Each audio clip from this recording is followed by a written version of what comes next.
Swayam Prabha. Digital India. Educated India.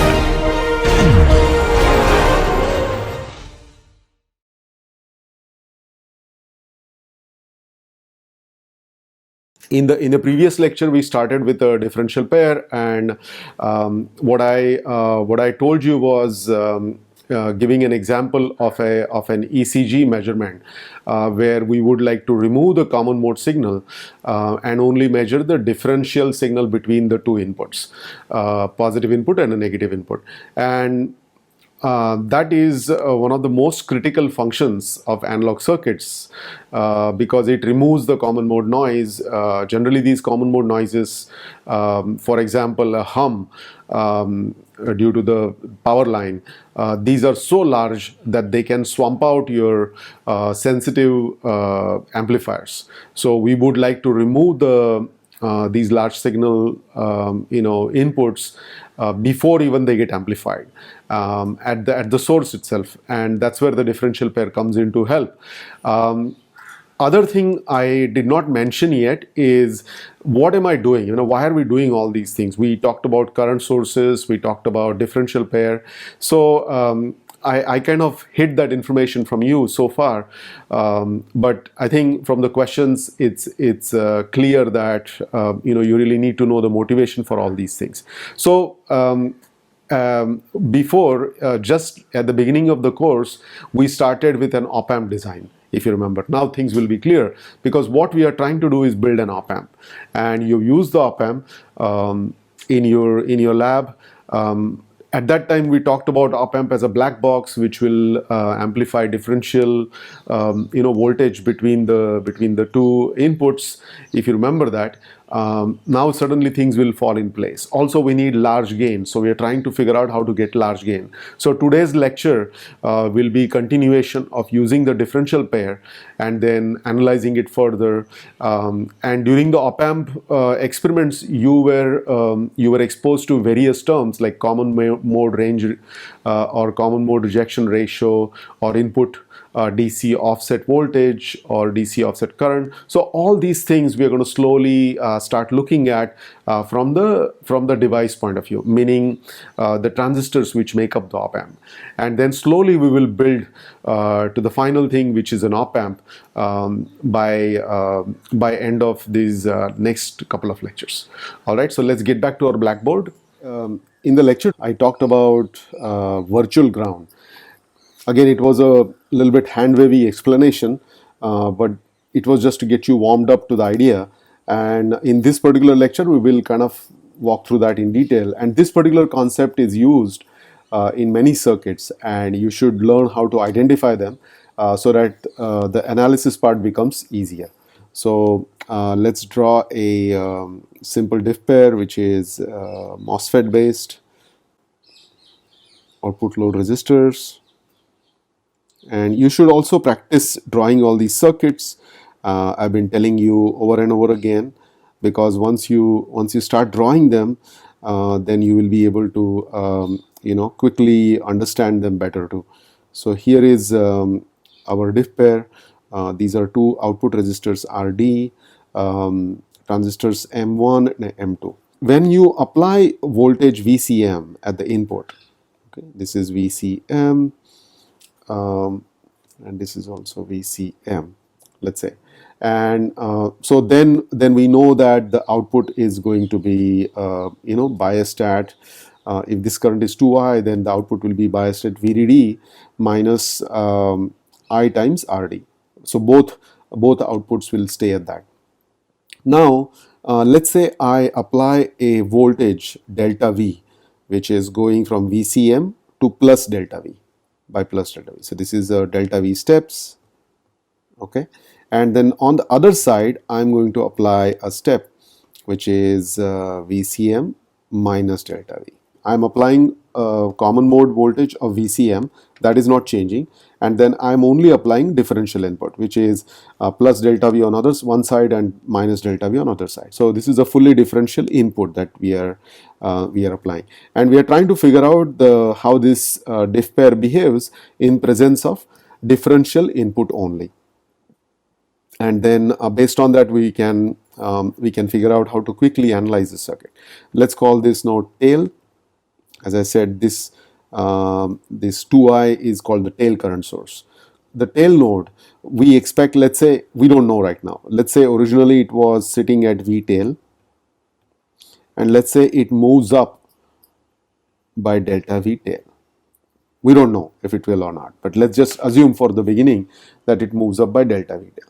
What we are trying to do is we are zooming in around VIP minus VIN equal to 0. If you remember that transfer characteristic, this was your VIP minus VIN that we did last time, and this was your V out, right, or delta I. We are trying to look at this particular part of the curve where a difference between the two inputs is very small. So originally, as I said, VIP is equal to VIN is equal to VCM, and then we are applying delta V going up to VIP, delta V going down to VIN, and then we are assuming V tail that will move to V tail plus delta V tail. And we are trying to figure out what is this delta V tail is going to be. What is the original equation? Basically, if you look at the current in the two branches M1 and M2, that is going to be the sum of the two together will be equal to 2i. So ID1, which is the drain current of transistor M1, plus ID2 is equal to 2i, because that's the way we have a current source of value 2i on the bottom, right? If this is the case, then ID1 we expect it to move up by some current delta I, and since the summation of these two is 2i, then ID2, which will be originally I, which will become minus delta I. What we are thinking again here is the transistor is behaving just like a transconductance, and we are ignoring R out effect. Since it's behaving like a transconductance, for delta V input, we expect the drain to source current of the transistor M1 will be equal to GM times delta VGS, right? Delta ID1 will be equal to delta I, this comes from here, and that will be equal to GM1 times VGS. What is the VGS? VGS on the gate we had delta V, and on the source we said that, oh, I have delta V tail. Okay, that's the change. So that's the current delta I. Similarly, we can say delta ID2 is equal to minus delta I. Okay, from this, and that will be again given by the transconductance GM2, delta V which is applied, which is minus delta V we are applying at this input, so minus delta V, and again we are saying here delta V tail. Again, this is, we are looking for VGS, okay, gate change and source change. So we are looking at the transconductance transistor as a transconductor of value GM. So if you agree with that, then as you can see, the two currents have to be equal and opposite, right? Since M1 and M2 are identical, we can say GM1 equal to GM2 is equal to GM. We can say delta ID1 is equal to minus delta ID2, and that will give us GM times delta V minus delta V tail is equal to GM2. And here, since we are taking the negative sign, this will become delta V, this will become plus delta V tail. This happens because of this negative sign. Now click quickly, you can see this delta V is the applied input delta V. This tells you that, hey, delta V tail has to be equal to 0. You can clearly see now that the tail node doesn't move even when you apply a differential input, only when you apply differential input. Let me take that back. Okay, if the common mode voltage is held constant on both sides, and then you only apply differential input, then the tail node or the common source node between the two diff pairs, between the two transistors, that doesn't move. That's what this is telling us. Also, you can see that if you remember, let's say you have two resistors, okay, R and R. All right, and if this looks like I apply delta VDM divided by 2 on one side and minus delta VDM on other side. So if you do that, then this particular center node doesn't move. So this delta Vx will be equal to 0. Okay, it will not change. So what we say that is node X acts as a virtual ground. Virtual ground because it's not like that node is connected to ground. It behaves like a virtual ground. And in this particular case, if you see the current which is flowing out here, okay, cannot get through this current source. So it has to go back up this way. Okay, so there is no current flowing since this is a current source. There is signal current cannot flow into the current source. Okay, the current source is a constant bias current. So this particular node, the tail node, acts as a virtual ground. Now this simplifies our analysis quite a bit.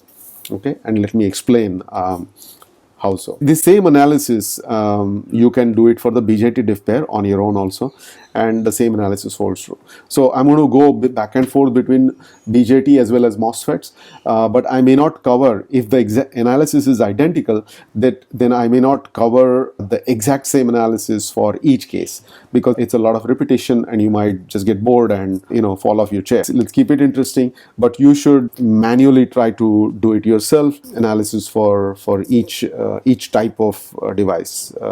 Some cases there are nuances, there are differences, so there I will definitely do both the analysis to show you the difference, and you will see what I mean by that. Okay, so now we can utilize this analysis for this half circuit concept for BJT diff pair. Let's draw the diff pair. In this case we'll start with the BJT, and what we said is this node, the tail node, is a virtual ground, and this is virtual ground only when you apply differential signal. Okay, this is critical, only when you apply differential signal. So now we are going to analyze this particular diff pair for differential signals. So we can, since this is a virtual ground node, we can kind of connect this to ground for processing ourselves, and then the circuit becomes simple. Since I said kind of, I would just use a dotted line here, and then here is this is the virtual ground, and then this would be, so this is VIP, this is VIN, RC, RC, and this is VON, this is VOP. Now here we can analyze that VON will be equal to minus GMRC VIP, which is equal to, since we are applying this case, we are applying delta VDM divided by 2. On this side we are applying minus delta VDM divided by 2. We can write this expression.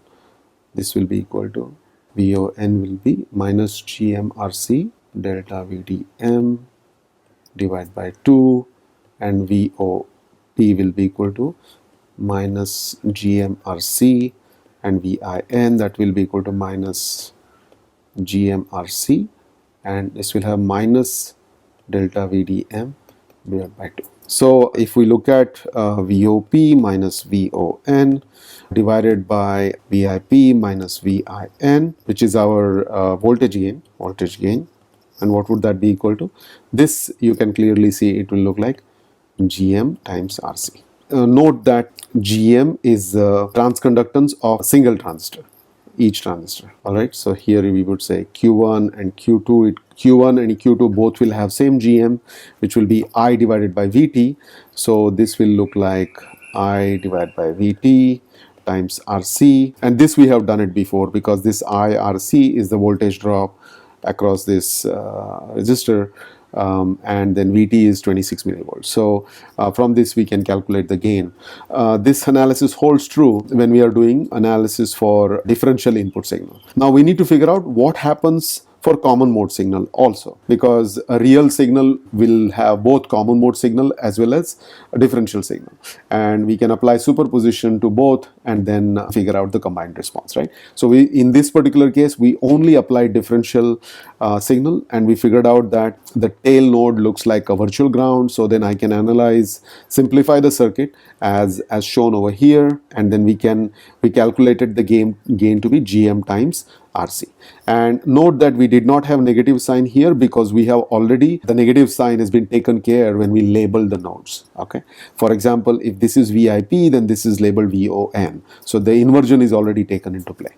Alright, so now let's analyze what happens when we apply VCM. So for common mode response, so we are going to look at common mode input voltage change. What happens there? So let's draw the circuit again. It's important to draw the circuit so that you get a feel for each signal, how does the circuit behave, since there is a difference between the two. 2I, this is VCC, RC, RC. So now we are going to apply delta VCM to both sides. The VCM moves by delta VCM, but since it's a common mode signal, both sides will move, right? So we need to figure out what happens at the output. It should be fairly obvious to you that since this is a constant current source 2I, both inputs either move up or down together, the current flowing through each transistor still stays same I, and that doesn't change because this is a current source. So you can pretty much tell that delta VCM input VOP equal to VON will be always VCC minus IRC. So it doesn't matter what delta VCM we apply, as long as all the transistors are in active region, we are maintaining them, then the output doesn't change. The common mode output voltage doesn't change. Okay, it always is fixed by this. So definitely then we can say that, hey, the common mode gain is equal to 0. Okay. Now the key part here is that you need to realize that we are assuming that the current source 2I is ideal, so it doesn't have any output resistance. Okay, so this is the only time this will look perfect. Let's imagine a current source with, we will do the same analysis with current source output resistance. I'm going to intentionally make it RE divided by 2, and you'll know why I'm choosing RE divided by 2. Okay, not RE. I'm going to redraw the schematic again, and I would appreciate it if you could redraw it too. So this is our VCC. Let's use some color. And as I say again, in analog circuits, it's all about intuition, and it's all about how you draw your schematics. So if you draw your schematics well, then it will be very quickly you can analyze the circuit. So in this particular case, since I'm saying it's RE divided by 2, I'm going to make it look like two resistors of RE parallel RE. Intentionally. Originally we had 2I current, so I'm going to draw the current each on both sides, and then now you will realize why I was using 2I and not I. And then each current source will have a resistance, output resistance of RE. So this is I, this is I. I'll give you a second to think about it. So what I'm doing now is I'm applying delta VCM, and here also I'm applying delta VCM. And what I'm looking for is what happens to my VON and VOP. So I'm applying common mode input, and I'm changing the common mode input, and I would like to see its impact on the output voltage. All right. It should be really obvious to you by now that this circuit, I can chop it off right in the middle. Okay. So the input is same and everything is same. Okay, on both sides of the circuit. So I can only analyze half the circuit, and the same thing you should see on the right side also. Okay, so analyzing half circuit means we will have to just see this. This is what it looks like, RE, this is your RC, VCC, and this is VON. And this is where I'm applying delta VCM. What does this circuit look like? Okay, this circuit that I have drawn here as a half circuit. If you remember early on when we were talking about single transistor circuit, this circuit looks like a common emitter amplifier with emitter degeneration, right? This is your emitter degeneration. You can look at lecture 18 for this. If you feel that you've forgotten, then you can look at lecture 18 for the analysis. But I'll just take the result and show you the result here. In this particular case, since I have this emitter degeneration resistance, then my VON divided by VIP, which is kind of V output common mode voltage divided by V input common mode voltage, right? Because I'm applying a certain common mode input voltage, and then you get output common mode voltage, right? So this is called common mode gain. And what is that equal to? If you go back to that particular lecture, and you will see that it's GM divided by 1 plus GM times RE, and then that gets multiplied by RC. So this it's kind of an effective GM, if you remember, of emitter degenerated transistor actually. Let's say if GMRE is much greater than 1. As you can see, this is a current source. So the current source is supposed to have really high output impedance, output resistance. So obviously you should expect the GMRE to be much greater than 1. So in that case, we can simplify VICM is equal to minus GM divided by GMRE and times RC. So GM will go away and this expression will just look like minus RC divided by RE. What does this tell you? What is the insight here? The insight here is that, hey, if my current source is of good quality, which means my current source output resistance is high, then my common mode gain, which is V right here, VOCM divided by VICM, that should be much less than 1. So VOCM divided by VICM should be much less than 1 if RE is really large. And this kind of makes sense, right? If you have ideal current source, RE will be infinite. And then your common mode gain, as we just went through the analysis before, it was 0. Coming back again, if you remember, our goal is to only let the differential signal go through and stop the common mode signal right at the door. That's our goal by using a differential pair. And if you look at this analysis, if the quality of your current source is good, then you can definitely do that. Now, this identical analysis is applicable for MOS diff pair, exact same analysis. So there is no change anywhere, and you can do it yourself and convince yourself, and let me know if you have any questions. Now, I would like to introduce you to a new concept, CMRR.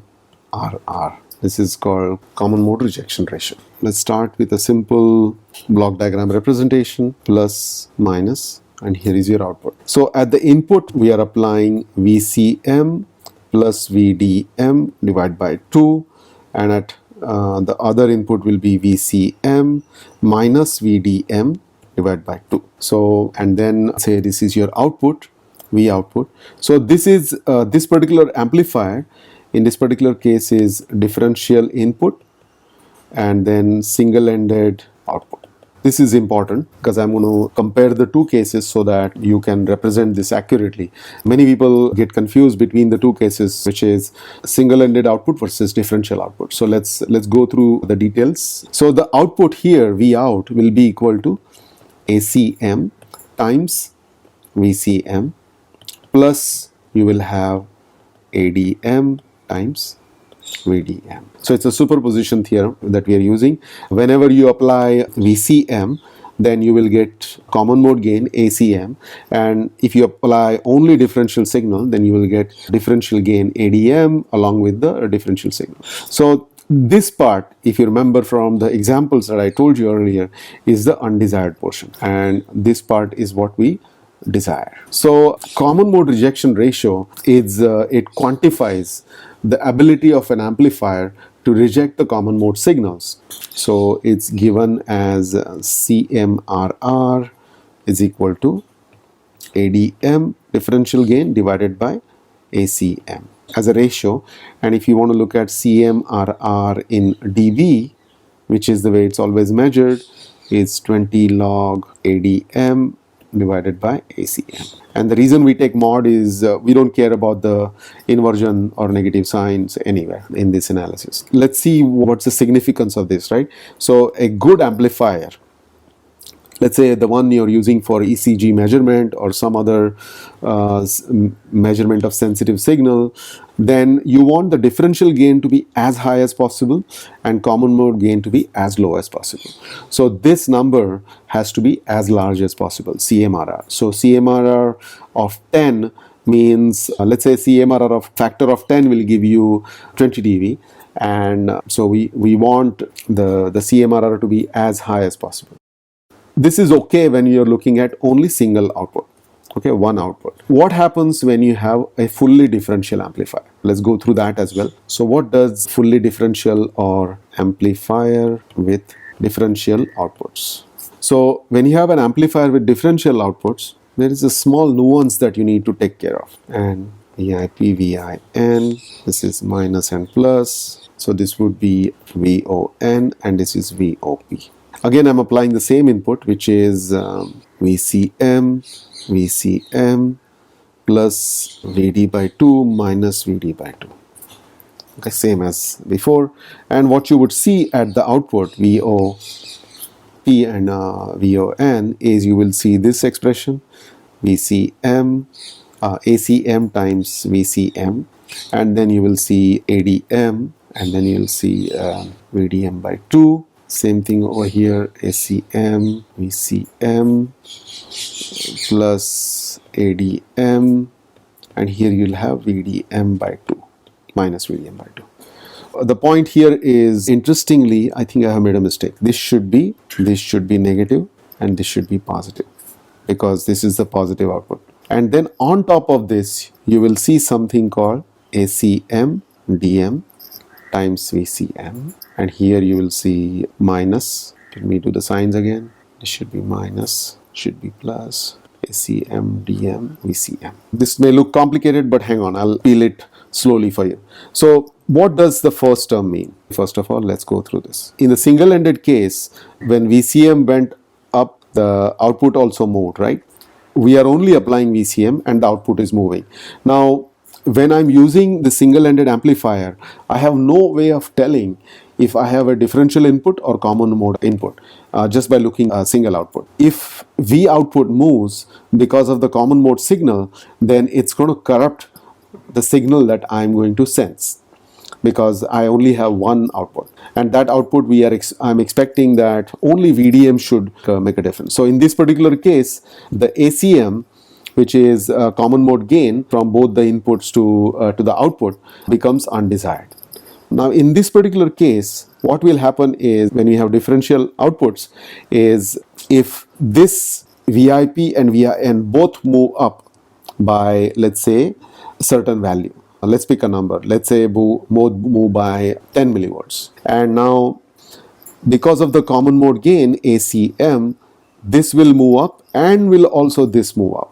Both of them will move up because of just the common mode gain, each output. So then we have both outputs moving because of the common mode gain only. When you look at the differential signal though, when I'm looking at differential signal, we are only looking at the difference between these two signals now, since I have two outputs. Any common mode movement at the output, since I have a differential output, it doesn't really bother me. Any future amplifier will reject this signal, because if there is a next amplifier which is cascaded, which is also a differential amplifier, this part will be rejected by next differential amplifier. And what is this really doing? So a small variation because of the input common mode change will only change the bias point at output. This, if the bias point changes too much, then it may impact your small signal gain of the next stages. Also, if both sides move up or down by substantial value because of common mode signal, then you could also have reduction in your output swing. However, all in all, the common mode gain in case of a fully differential amplifier means differential inputs and differential outputs. It's quite innocuous, this ACM part, because I'm changing common mode inputs up and down, and the output common mode also changes up and down slightly with whatever common mode gain we have. In the previous case, even that slight change would be a problem, because I don't have a way of differentiating between if my output moved because of common mode signal or differential signal. In this particular case, I do have the luxury because I have two outputs, and the next stage will again, look at the differential signal between the two, and the common mode part will get rejected further. So the differential part is pretty obvious. Okay, the differential gain part is obvious. Now let's look at this last piece. What does that tell you? Here what I'm saying is, this is common mode to differential mode conversion, which means that when I am applying a common mode signal, the output acts as if there is a differential signal. And clearly, if you see, this is common mode to differential, and the sign here is negative and sign here is positive, just like there is a negative and positive sign over here. You can say that for differential signal, it's the common mode to differential mode gain, that's important, because if this particular gain, and I'm going to tell you how that comes about. If there is a common mode to differential mode conversion, then my output signal is corrupted. I will not be able to tell my differential signal from common mode signal. In case of differential amplifiers, fully differential amplifiers, it's the common mode to differential mode gain that is important. And we are going to go through a few examples, so it will be very distinctly clear for you. So why does this happen? Why would you get common mode to differential mode gain? The most important reason for this is when we do circuit design, we assume everything is identical. All devices are identical, all resistors are identical, everything is identical. Unfortunately, that's not the case when you actually implement it on a chip, or if you take different components from markets and put it together, right? Because each device will have some mismatch with the neighboring device. So mainly due to asymmetry, circuit asymmetry, or we call this mismatches, we get this common mode to differential mode gain. So in that case, then the common mode rejection ratio is defined as, for differential circuits, is defined as ADM divided by ACM DM, or also 20 log ADM divided by ACM DM. If I just use ACM over here, ACM really doesn't make a dent in my differential signal in case of fully differential signal. And that's the key important point I'm trying to drive over here. It's the ACM to DM, which is common mode to differential mode conversion. That's what matters. Also, that happens only because of mismatches in the circuit. So now let's go through a few examples, and then it should be clear to you how these two factors are to be taken into account. We'll take the first CMRR example, which is, in this case, first we'll analyze a single-ended output, which is a circuit that looks like this, plus, minus, and one out. So we'll take the same circuit. We have one resistor. I'm going to use MOS here. And if you remember this, we put in 2I. And what was the resistor value we use? We use RS divided by 2. For bipolar, we use RE divided by 2. For MOSFET, we are going to use RS divided by 2 because it's a source. Here is M1, M2, and here is RD, and this is your VDD. And let's say that I'm only looking at one output right here, VO, and this is your V. If this is my output, then obviously this input is VIN now, and this is VIP. We are only looking at one output. So what is ADM in this case? Differential mode gain. That will be, if I'm looking at two outputs, then the differential mode gain was GM-RD.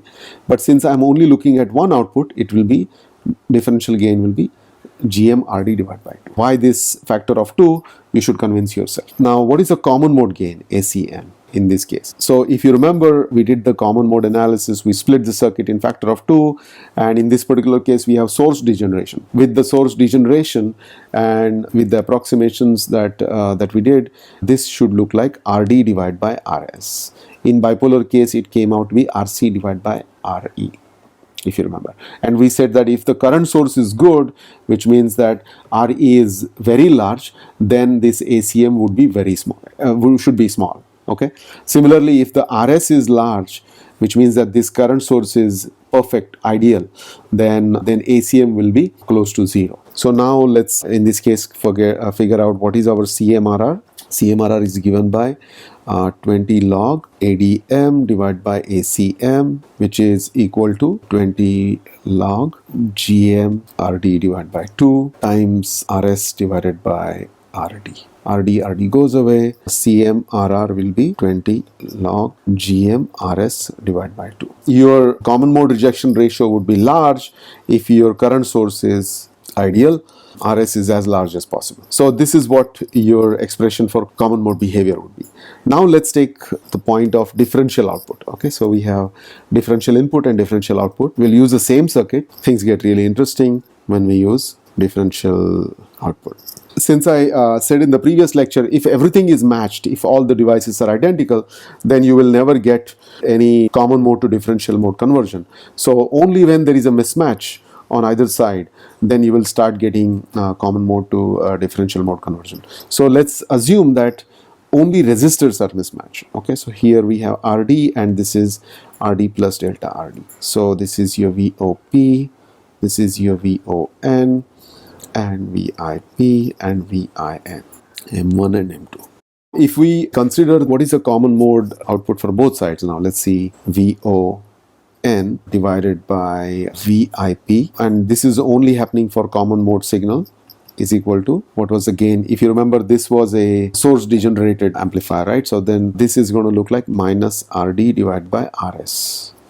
And on the other side, it will look like VOP divided by, what is the mistake I have made here? VOP, sorry, erase this part here. This should be VIP and this should be VIN, and we are only looking at common mode.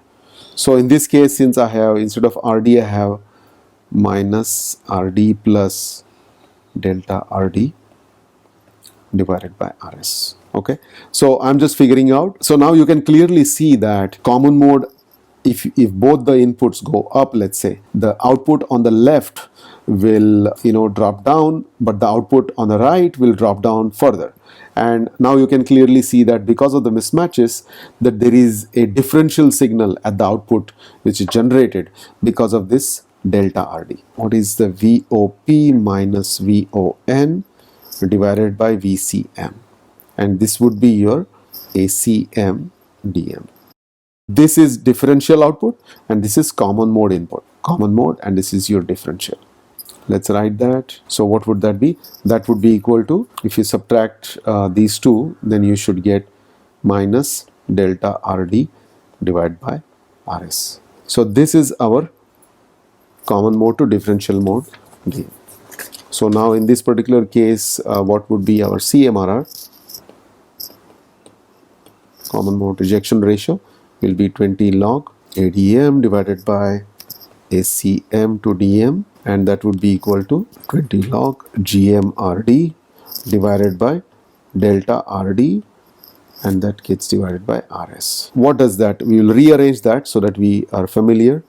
This should be 20 log GMRS divided by delta RD divided by RD. What does this tell us, this expression? If you compare the previous expression, right, that expression also had GMRS. So RS has to be large, first of all. Okay, if the RS is infinite, then we don't have a problem. Okay, but RS will be finite. So in that case, how well the two transistors match? If delta RD is really small, 0, then again we don't have a problem. The CMRR will be infinite. But in reality, you can get delta RD divided by RD, which is resistor matches. The degree of matching is important. So we can get this to be less than 1% easily. You can see that if the two resistors match very well, the two transistors match very well, then you should get a very good common mode rejection ratio. The concept I'm trying to drive to you is a really simple concept, even though it feels like we kind of belabored on this for a long time. Is we have a single-ended amplifier, single-ended output amplifier, and then we have a differential output amplifier. The differential output amplifier has much better performance if you're able to match both sides very well when it comes to the common mode rejection ratio. This number will be, you can achieve a very good number there. So in this particular example that we just did, right, we only considered the resistor mismatches. Now in reality, we will have mismatches from all over the map, right? So then you have to consider them also. So you have to look at the transistor mismatches. These two transistors will mismatch, and then you have to add that into picture also.